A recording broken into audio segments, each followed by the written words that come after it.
Senhor é meu pastor, nada me faltará. Caminhar me faz em verdes pastos, guia-me mansamente a águas tranquilas. Refrigera minha alma, guia-me pelas veredas da justiça por amor de seu nome. Ainda que eu caminhasse pelo vale das sombras da morte, eu não temeria mal algum, porque tu estás comigo. A tua vara e o teu cajado me consolam. Preparas uma mesa perante mim, na presença dos meus inimigos. Unges a minha cabeça com óleo, meu cálice transborda. Certamente que a bondade e a misericórdia me seguirão todos os dias da minha vida, e habitarei na casa do Senhor por longos dias. O Senhor é meu pastor, nada me faltará. Prece de todo dia, Carlos Bacelli, por Irmão José. Senhor, concede-me a consciência dos meus muitos erros. Não me consintas viver iludido a meu próprio respeito. Que eu tenha suficiente lucidez para saber quem sou. Que eu consiga, mais que os outros, detectar as fragilidades que me são comuns. Dá-me a tua força para que eu possa superar-me, a tua luz para não caminhar nas trevas, a tua paz na luta que me aflige. Que eu seja sempre sincero em meus propósitos e humilde em minhas atitudes, verdadeiro em minhas palavras e fiel aos meus compromissos. Senhor, não me deixes entregue à invigilância e ao assédio do mal. Sê meu abrigo e minha inspiração. Assim seja. Pai nosso que estais nos céus, santificado seja o vosso nome. Venha a nós o vosso reino, seja feita a vossa vontade, assim na terra como no céu. O pão nosso de cada dia nos dai hoje. Perdoa-nos as nossas ofensas, assim como nós perdoamos a quem nos tem ofendido. E não nos deixeis cair em tentação, mas livrai-nos do mal. Amém. Ave Maria, cheia de graça, o Senhor é convosco. Bendita sois vós entre as mulheres, bendito é o fruto do vosso ventre, Jesus.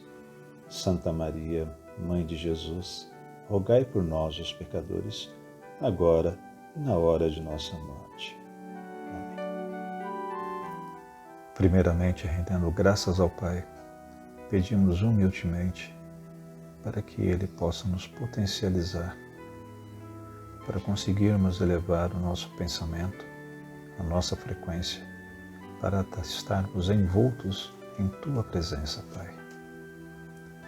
Pelo decurso de Seus enviados, os Espíritos superiores, unidos e em conjunto, nos colocamos à disposição para sermos instrumentos de Tua vontade, que possamos ser úteis no estudo e aprendizado do Evangelho que hoje nos coloca.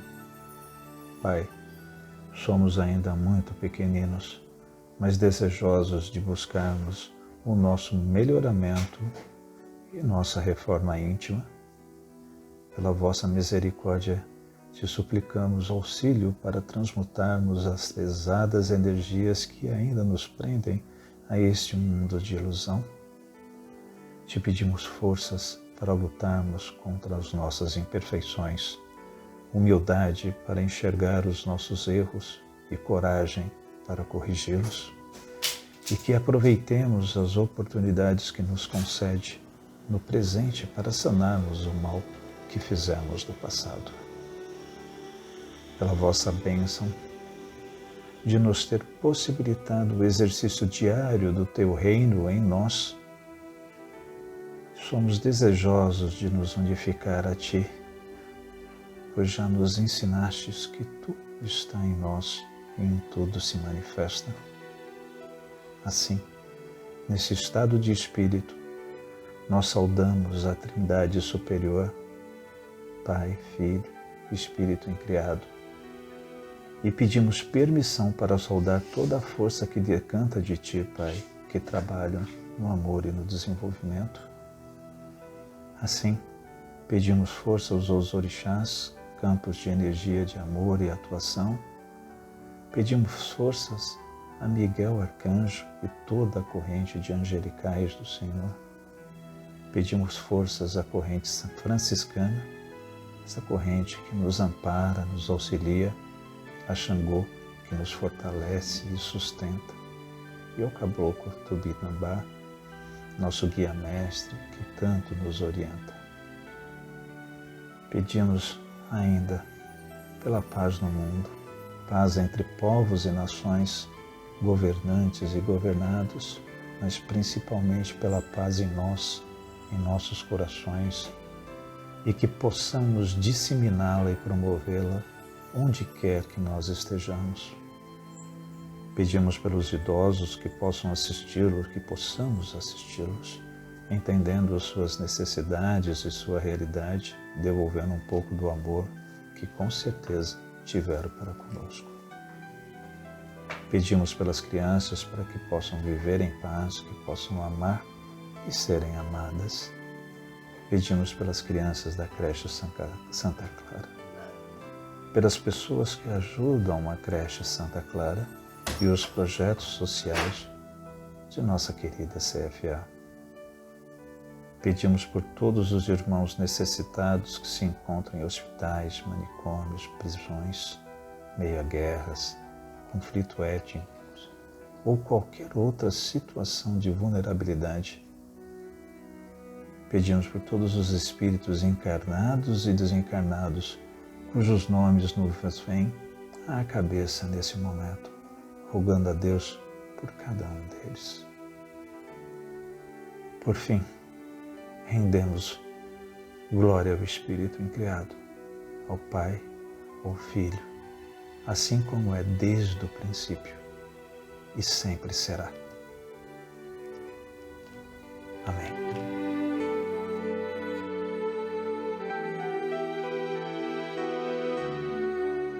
Da sabedoria do Evangelho de Carlos Torres Pastorino, Instrução aos Emissários, parte 4, Dificuldades. Mateus, capítulo 10, versículo 34 a 39. Não penseis que vim lançar paz à terra, não vim lançar paz, mas uma espada. Pois vim separar o homem contra seu pai, a filha contra sua mãe, a nora contra sua sogra. Assim, os inimigos do homem são os de sua própria casa. Quem ama seu pai ou sua mãe mais do que a mim, não é digno de mim. E quem ama seu filho ou sua filha mais do que a mim, não é digno de mim. E quem não toma a sua cruz e não segue após mim, não é digno de mim. O que acha sua alma, a perderá, mas o que perde sua alma por minha causa, a achará. Explicação por Torres Pastorino. Comecemos a análise do texto de Lucas com a frase inexistente em Mateus: vim lançar fogo sobre a terra. E que mais quero, se já está aceso? O verbo grego é lançar, e não fazer como se lê com frequências nas traduções correntes. A segunda parte da frase pode ter várias interpretações, entre as quais preferimos a literal, que mais quero, se já foi aceso. Mas podem atribuir-se outros sentidos. E quando desejo que já tivesse sido aceso, ou ainda, e como estou alegre de já ter sido aceso. Perguntam exegetas que fogo é esse, e citam o significado de prova ou castigo, que se aplicado a esse termo no Antigo Testamento. E mais, o de purificar, depurar os materiais, conforme Mateus, Eclesiásticos, ou também o calor das paixões, conforme Jeremias, Eclesiásticos, ou ainda, conforme Gregório Magno, diz tratar-se do Espírito Santo. Vemos, então, que entre os próprios hermeneutas se verificam as divisões preditas por Jesus, e seus discípulos muitas vezes se separam só por causa da interpretação de suas palavras, criando-se novas seitas a combater-se inútil e ridiculamente. Logo depois, Jesus confessa, num desabafo muito humano, o sacrifício extraordinário que fez por nós. Tive de ser mergulhado num mergulho. Compreendemos como custou o doloroso baixamento de suas vibrações divinas para encarnar, mergulhando na grosseria da matéria física, fato salientado por Paulo. Jesus esvaziou-se, tendo tomado a aparência de escravo, tornando-se semelhante aos homens e achando-se na condição de homem. Humilhou-se, tornando-se obediente até a morte, e morte de cruz. Transforma depois seu ensino, que toma a forma de uma pergunta, a que o próprio mestre responde pela negativa, afirmando que veio trazer a divisão. O verbo grego exprime literalmente dividir em dois ou partir ao meio.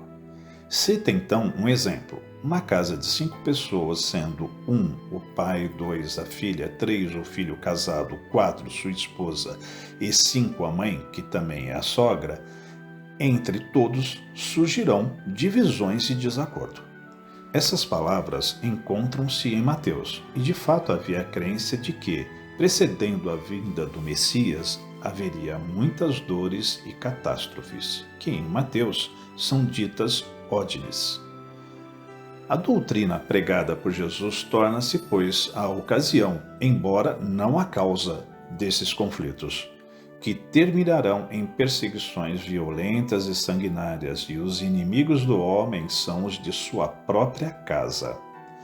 Quando Jesus compara o amor que a ele devemos ter, maior que o dedicado a pais e filhos, emprega o termo filio, que exprime o amor terno e instintivo, e não agapao, que é a afeição respeitosa dirigida a um benfeitor.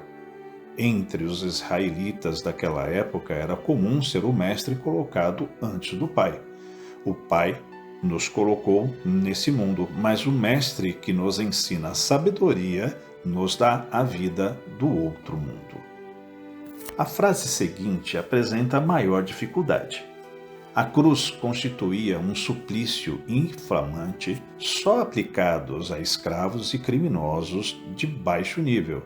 Jesus não havia ainda, com a sua crucificação, enobrecido esse emblema. No entanto, o fato de carregar sua cruz era corrente, pois os condenados carregavam até o local de suplício a trava superior, onde seriam pregados ou amarrados.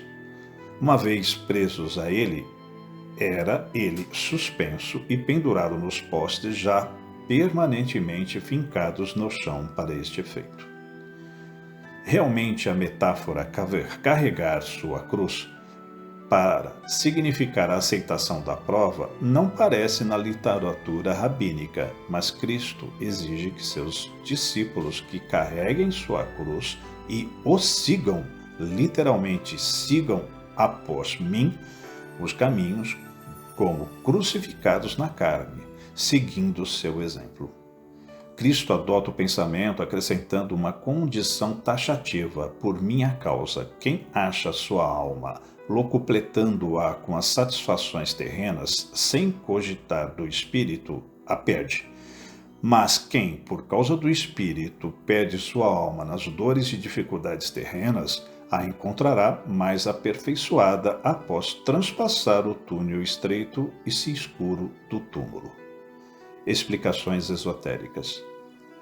A continuação do ensino se vai aprofundando aos poucos em revelações fortes, mas meridiana clareza. Sigamos a mesma ordem, comentando antes o texto de Lucas. Em primeiro lugar, a individualidade declara ter vindo lançar fogo sobre a terra. Com efeito, a matéria inerte, mesmo vivificada pela força da vida animal e psíquica, pode considerar-se apagada se não tiver em si o fogo do espírito desperto, consciente de si, a trabalhar pela evolução. Quem lança esse fogo nos seres humanos é a individualidade, ao assumir seu legítimo posto de supremacia na criatura humana. Para lançar, porém, esse fogo espiritual, a individualidade necessita mergulhar no corpo físico, encarcerando-se na carne, e durante toda a sua permanência nesse mergulho vive angustiada, ansiosa por libertação a fim de voar livre em seu mundo próprio. O espírito, que é a individualização da centelha divina, quando consegue comunicar seu fogo próprio espiritual ao ser humano, sente em si a alegria de vê-lo arder na espiritualização integral. No entanto, seu aprisionamento lhe faz sofrer todas as restrições de um cárcere cheio de lutas.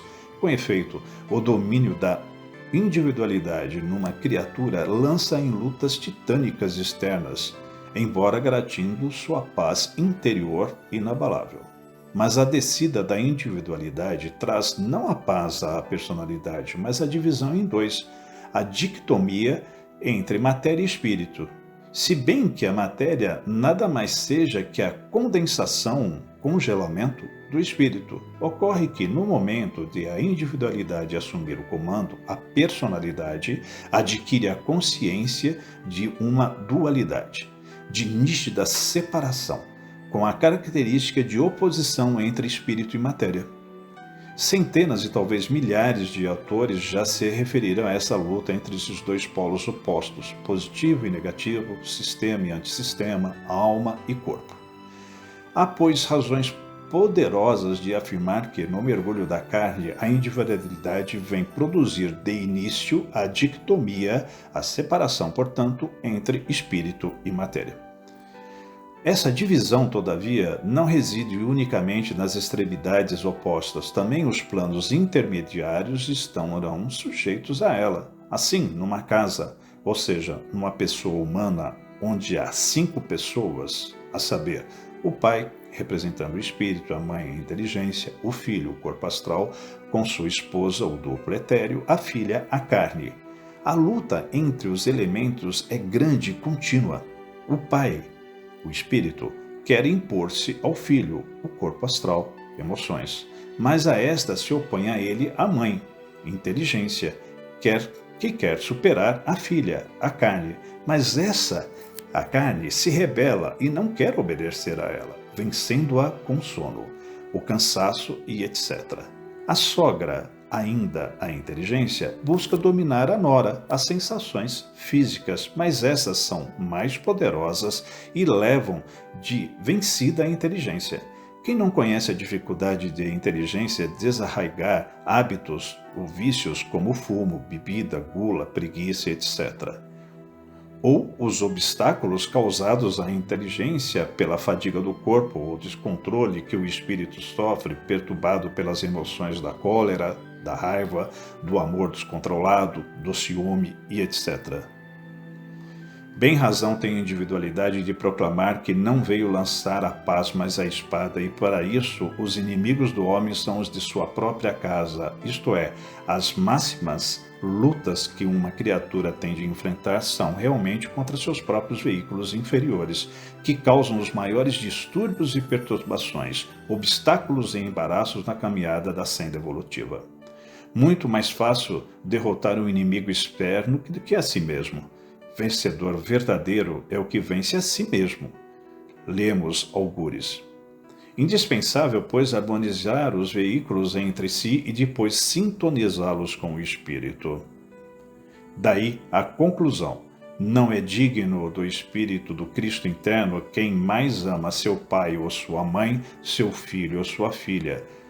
No sentido em que estamos examinando a questão, essas palavras exprimem os veículos mais densos da personalidade, ou seja, seu intelecto, suas emoções, suas sensações, seu comodismo. Quem mais ama essas partes personalísticas do que ao Cristo interno não é digno do Cristo interno. Está voltado para as falsas realidades transitórias terrenas externas e ao seu verdadeiro eu, ao invés de apegar-se à realidade real, perena, eterna, infinita. Não é digno da realidade quem se apega às aparências. Não é digno da individualidade eterna quem valoriza mais a personalidade momentânea. Não é digno do espírito quem se prefere à matéria. Não é digno do Cristo quem lhe antepõe o mundo e suas ilusões. Consequentemente, para ser digno do Cristo que em nós habita e que constitui nosso verdadeiro e real eu profundo, é indispensável tomar sua cruz, ou seja, carregar seu corpo físico e seus demais veículos. Quando estamos de pé, de braços abertos, temos a configuração de uma cruz e seguir o exemplo que Jesus nos deu. O mergulho do Espírito na matéria densa é uma crucificação, é ser pregado na cruz. Essa cruz tem que ser carregada até o fim, até o Gólgota, que quer dizer caveira. Por maiores angústias que isso nos cause, num mergulho tive que ser mergulhado e quando me angustio com ele até que termine, jamais podemos deixar que a cruz, o corpo, carregue e arraste nosso eu para o polo oposto, para Satanás, que é representado pela matéria, mas carregá-la, nós para cima da montanha, a montanha que é representada pelo Espírito, seguindo passo a passo o Cristo interno. Este é o caminho certo da evolução, ditado taxativamente por Jesus, a individualidade mais evoluída que nos deu seu exemplo, servindo-nos de modelo, como nosso irmão mais velho, primogênito entre muitos irmãos. Não se trata, porém, de despersonalizar-se por motivos de fuga, de covardia, mas por uma causa que é a única que vale, por causa da união, da fusão, da unificação com o Cristo interno, desta personalidade transitória que se anula para ser substituída pela individualidade permanente e divina. Só por este motivo é que vale a despersonalização da criatura. E o homem, Jesus, símbolo da individualidade, deu-nos o exemplo com indiscutível clareza. Daí se chega à conclusão: quem acha sua alma, sua psique, a perderá. De fato, quem na Terra descobre sua personalidade e psiquismo e a coloca no pedestal acima de tudo, acaba perdendo-a porque ela é destruída pela morte no fim de cada ciclo de existência terrena. No entanto, aquele que, por causa do Cristo interno, aniquila ainda na vida terrena sua personalidade, perde sua alma. Conforme descrito no texto, este a encontrará, isto é, descobrirá sua individualidade eterna residente em si mesmo. Em nosso atraso, confundimos muito a individualidade com a personalidade. Julgamos que esta constitui nosso verdadeiro eu imortal, que jamais será destruído. No entanto, ao prosseguirmos, verificamos nosso engano. O eu profundo, a individualidade, é a única coisa que permanece. Mas para descobrir, achar seu verdadeiro espírito eterno, é mister perder sua alma, sua personalidade transitória. Irmãos, esse texto que lemos agora é a quarta parte do Evangelho registrado por Mateus, onde nos orienta a respeito das dificuldades que encontraremos tanto como emissários do Cristo, quanto e principalmente em nossa própria evolução. Nos esclarece sobre as grandes batalhas que iremos invariavelmente passar na vida terrena da personalidade, ou seja, quando estivermos encarnados. Lembremos que a nossa essência é divina, e assim sendo, quando a nossa individualidade, que é a partícula que se desprendeu de Deus e a Ele retornará, se manifesta na matéria para vivenciar as experiências necessárias de libertação e evolução, se manifesta na personalidade. Observemos, assim, que, apesar de essas duas manifestações serem de mesma natureza, uma natureza divina, os planos que se manifestam são totalmente diferentes. E como a nossa individualidade está em processo ainda de evolução, está sujeita aos apelos ainda fortes de desvios intrínsecos que temos. Quando, então, está manifestada no ambiente terreno, através da personalidade, encontram todas as facilidades para se manifestarem livremente, pois é o plano próprio às manifestações desses desvios que nós temos internos a nós. Essas grandes batalhas acontecerão pela divisão, ou seja, desperta em nós o entendimento que a verdade encontra-se no Cristo, nas coisas, vivências e gozos divinos, e não na satisfação das nossas emoções passageiras e terrenas. Daí ser uma divisão. E acontecerá pela espada, ou seja, necessitarão de nossa força, de nossa atuação para podermos vencer os nossos veículos inferiores, que eles expressam os nossos desvios que precisam ser superados, que precisam serem pacificados. Esse resumo do processo de evolução se dá em nós e nos nossos semelhantes. Portanto, quando estivermos na estrada ou em interação com os nossos irmãos, temos que estarmos atentos que uns precisarão de mais ajudas que outros. Porém, todos nós, precisamos de ajuda para seguirmos o caminho da reunificação com Deus. Deus seja louvado.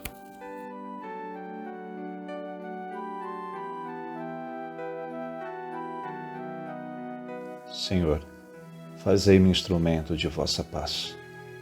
Onde houver ódio, que eu leve o amor. Onde houver ofensa, que eu leve o perdão. Onde houver discórdia, que eu leve a união. Onde houver dúvida, que eu leve a fé. Onde houver erro, que eu leve a verdade. Onde houver desespero, que eu leve a esperança. Onde houver tristeza, que eu leve a alegria. Onde houver trevas, que eu leve a luz. Ó Mestre, fazei com que eu procure mais consolar que ser consolado, compreender que ser compreendido, amar que ser amado, pois é dando que se recebe, é perdoando que se é perdoado, e é morrendo que se vive para a vida eterna. Graças a Deus.